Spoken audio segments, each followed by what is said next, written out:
আসসালামু আলাইকুম। প্রায় ৩ মাস পর আমার চ্যানেলের নতুন একটা ভিডিও আপনাদের জন্য। তো আজকের ভিডিওটা অনেক বেশি স্পেশাল। আজকের ভিডিওতে আমি দেখাবো কিভাবে একটা নির্দিষ্ট কান্ট্রি বা একটা নির্দিষ্ট লোকেশনের জন্য আপনি YouTube SEO ক্লায়েন্ট খুঁজে পেতে পারেন এবং অবশ্যই কোনো একটা পার্টিকুলার নিশের উপর বেস করে। সো আর একদমই কথা বাড়াবো না, চলেন সরাসরি ভিডিওতে চলে যাই।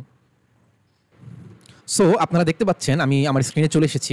তো আমরা আজকে যে মেথডটা নিয়ে আলোচনা করব, হয়তো এই মেথডটা এর আগেও অনেকেই ট্রাই করেছেন, বাট এটা আমরা একটু রিডিফাইন্ড ওয়েতে আরও সুন্দরভাবে আমরা কিভাবে এই মেথডটা ব্যবহার করে আমার পটেনশিয়াল ক্লায়েন্ট খুঁজে পেতে পারি, সেটা UK, USA, Canada, Germany, Australia এই সকল দেশগুলোর ক্ষেত্রে। তো সেটাই আমরা দেখব। তো আমরা এর জন্য প্রথমে চলে যাব হচ্ছে সোশ্যাল ব্লেড ওয়েবসাইটটাতে। এখানে আসার পর আমরা চলে যাব হচ্ছে ইউটিউবে, এখানে মাউসটা হোভার করব। তারপর আমরা এখানে দেখতে পারবো যে আমার বিভিন্ন কান্ট্রিজ আছে, যেই কান্ট্রিগুলোর পপুলার টপ 250 চ্যানেলগুলা লিস্ট আমি কিন্তু এখান থেকে দেখতে পারবো। ফর এক্সাম্পল, আমি যদি এখানে ক্লিক করি টপ 250, আমি এখানে অস্ট্রেলিয়ার সকল ক্যাটাগরির চ্যানেল যেটা লাস্ট মান্থে অনেক ভালো করছে এমন টপ 250টা চ্যানেল আমি দেখতে পারবো। এখন যে চ্যানেলটার সাবস্ক্রাইবার 10 মিলিয়ন, ভিউ হচ্ছে 10 বিলিয়ন, তারা তো আমার পটেনশিয়াল ক্লায়েন্ট না, রাইট? সো এই ক্ষেত্রে আমি কি করব? সো এই ক্ষেত্রে আমি যেটা করব সেটা হচ্ছে আমি প্রথমেই কিন্তু এখান থেকে আমার নিজের পছন্দ মতো যে কোনো একটা কান্ট্রি সিলেক্ট করতে পারবো। সো ফর এক্সাম্পল, আমি যদি এখান থেকে বাংলাদেশে ক্লিক করি, আমি দেখতে পারবো বাংলাদেশে যারা টপ যে চ্যানেলগুলো সেগুলো কিন্তু এখানে চলে আসছে। আচ্ছা, তো আমি এখান থেকে বাংলাদেশটা সিলেক্ট করবো না। ফর এক্সাম্পল, আমি এখান থেকে সিলেক্ট করলাম একটা ইউরোপিয়ান কান্ট্রি, অবশ্যই সিলেক্ট করবো। ধরুন আমি ক্রোয়েশিয়া সিলেক্ট করলাম। তো তারপরে আমি এখান থেকে আমার পছন্দসই একটা ক্যাটাগরি চুজ করবো। অল ক্যাটাগরি না দিয়ে আমরা একটা নিশ স্পেসিফিক আগাবো। তো ফর এক্সাম্পল, আমি এখানে পিপলস অ্যান্ড ব্লগ দিলাম। সো এরপরে কিন্তু আমি দেখতে পারবো যে এখানে ক্রোয়েশিয়ার টপ চ্যানেলগুলো কিন্তু চলে আসছে। সো আমার কিন্তু আসলে টপ চ্যানেলগুলো দরকার নাই। সো আমার দরকার কি, যেই চ্যানেলগুলো সাবস্ক্রাইবার কম, ভিউ কম, সেই চ্যানেলগুলো। তো এখান থেকে আমি টপে গিয়ে আমি এখানে বটমে ক্লিক করব। সো বটমে ক্লিক করার পর আমি দেখতে পারবো যে যেগুলো আসলে খারাপ চ্যানেল সেগুলো কিন্তু চলে আসছে। এরপরে আমি যেটা করব সেটা হচ্ছে অর্ডার বাইতে গিয়ে আমি এখান থেকে দিয়ে দিব হচ্ছে সাবস্ক্রাইবারে, রাইট?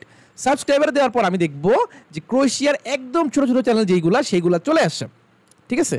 সেই ছোট ছোট চ্যানেলগুলো কিন্তু এখান থেকে চলে আসছে। আমি যদি এই চ্যানেলগুলো একটু ওপেন করি তাহলে কিন্তু আমি এখান থেকে দেখতে পারবো। ফর এক্সাম্পল, এই চ্যানেলগুলো আমি ওপেন করলাম এখান থেকে, ওকে, রাইট? এই চ্যানেলগুলো কিন্তু আমি এখান থেকে ওপেন করলাম। আচ্ছা, সো আমি দেখতে পাচ্ছি তো এই চ্যানেলগুলো কিন্তু চলে আসছে এবং আমি দেখতে পাচ্ছি চ্যানেলগুলোর অবস্থা কিন্তু খুবই খারাপ। তো বাট আবার এখানে আমি যদি এখানে ভিডিও সেকশনে যাই তাহলে দেখবো অনেক আগে সে ভিডিওগুলো আপলোড করছে, তার মানে সে হচ্ছে আমার পটেনশিয়াল ক্লায়েন্ট না। তো এইভাবে আমি কিন্তু খুঁজে বের করার চেষ্টা করব যে কারা এই ধরনের চ্যানেলগুলো আর কিরকম তৈরি করছে, ঠিক আছে? তো আমি যদি এখান থেকে আবার কান্ট্রিটা সিলেক্ট করি, ধরেন আমি এখানে সিলেক্ট করলাম জার্মানি, কারণ জার্মানিতে প্রচুর ইউটিউবার আছে এবং আমি এখান থেকে জার্মানিতে সাবস্ক্রাইবার না দিয়ে আমি এখান থেকে ভিউসে দিয়ে দিলাম, তাহলে আমি বেশ কিছু ভালো চ্যানেল কিন্তু আমি এখান থেকে পেয়ে যাব, ঠিক আছে? আচ্ছা, এখানে কিন্তু একটা ব্যাপার আমরা লক্ষ্য করলাম, যেটা হচ্ছে আমি যেই চ্যানেলগুলো পাচ্ছি সেই চ্যানেলগুলোতে আমার ক্লায়েন্ট মানে পটেনশিয়াল ক্লায়েন্ট কিন্তু রেগুলার ভিডিও আপলোড করতেছে না, বা সে হয়তো তার চ্যানেলটা নিয়ে সিরিয়াস না। তো এই ক্ষেত্রে আমি যেটা করব সেটা হচ্ছে আমি আসলে যেই মেইলটা ইউজ করতেছি বা আমি নিজে একটা পার্সোনালাইজড মেইল ইউজ করব, সেই মেইলে আমার যে ইউটিউবটা থাকবে সেই ইউটিউব দিয়ে আমি এই সকল চ্যানেলগুলোকে সাবস্ক্রাইব করব। অর্থাৎ আমার ধরেন এই যে এটা আমার একটা পার্সোনাল মেইল, আমি এই মেইলে যে ইউটিউবটা ইউজ করতেছি সেই ইউটিউবে গিয়ে আমি এই চ্যানেলগুলো সাবস্ক্রাইব করব। এর ফলে কি হবে? এর ফলে ইউটিউব অ্যালগরিদম মনে করবে আমি কোনো বাংলাদেশি না বা আমি বাংলাদেশি ভিডিও দেখি না, আমি এই ধরনের জার্মান, ইটালিয়ান বা ফ্রেঞ্চ কন্টেন্ট দেখি।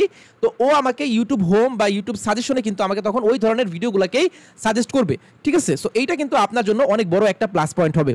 তো আপনারা যেটা করবেন, কখনোই মানে যে চ্যানেলটাতে মানে যে ইমেলটাতে ক্লায়েন্ট হ্যান্ডিং করবেন সেই ইমেলে কোনো বাংলাদেশি নিউজ, বাংলাদেশি কন্টেন্ট আপনি দেখবেন না। আপনি এই বিদেশি কন্টেন্ট বা এই চ্যানেলগুলো সাবস্ক্রাইব করবেন। তাহলে দেখবেন আপনি এইগুলা ছাড়াও আরও বহু পটেনশিয়াল ক্লায়েন্ট কিন্তু আপনি ওইখানে পেয়ে যাবেন। আচ্ছা, এবার চলেন আমরা কিছু শর্ট মেসেজ আইডিয়াস দেখি, অর্থাৎ আপনি ক্লায়েন্টকে কি ধরনের মেসেজ পাঠাতে পারেন। আমি এখানে একটা মেসেজ আইডিয়া দিয়ে দিচ্ছি, এটার উপর বেস করে আপনারা নিজেদের মতো কাস্টমাইজ করে নেবেন, নিজেদের মতো করে এডিট কাটছাট করে নেবেন। তো আমি এখানে যেটা বলতেছি যে আমার সাবজেক্ট লাইন, ইমেলের সাবজেক্ট লাইন বা আপনি সোশ্যাল মিডিয়া যেখানেই মেসেজ দেন না কেন, ফার্স্টে একটা হুকিং লাইন দিবেন। কীরকম? 1 month free YouTube growth trial, let's go viral. অর্থাৎ আপনি যখন একটা মানুষকে 1 মাসের ফ্রি ট্রায়াল দিচ্ছেন, অর্থাৎ তাকে বলতেছেন যে আমি তোমার চ্যানেলে 1 মাস ফ্রিতে কাজ করব, যদি তুমি বেনিফিট হও তারপর তুমি আমাকে হায়ার করো। এই ক্ষেত্রে কিন্তু আপনার মানে আপনাকে হায়ার করার পসিবিলিটিসটা কিন্তু অনেক বেড়ে যাবে। সো এই মেথডটা বা এই ধরনের মেসেজগুলো কিন্তু আপনারা ট্রাই করতে পারেন। আই হোপ আপনারা অনেক ভালো রেজাল্ট পাবেন।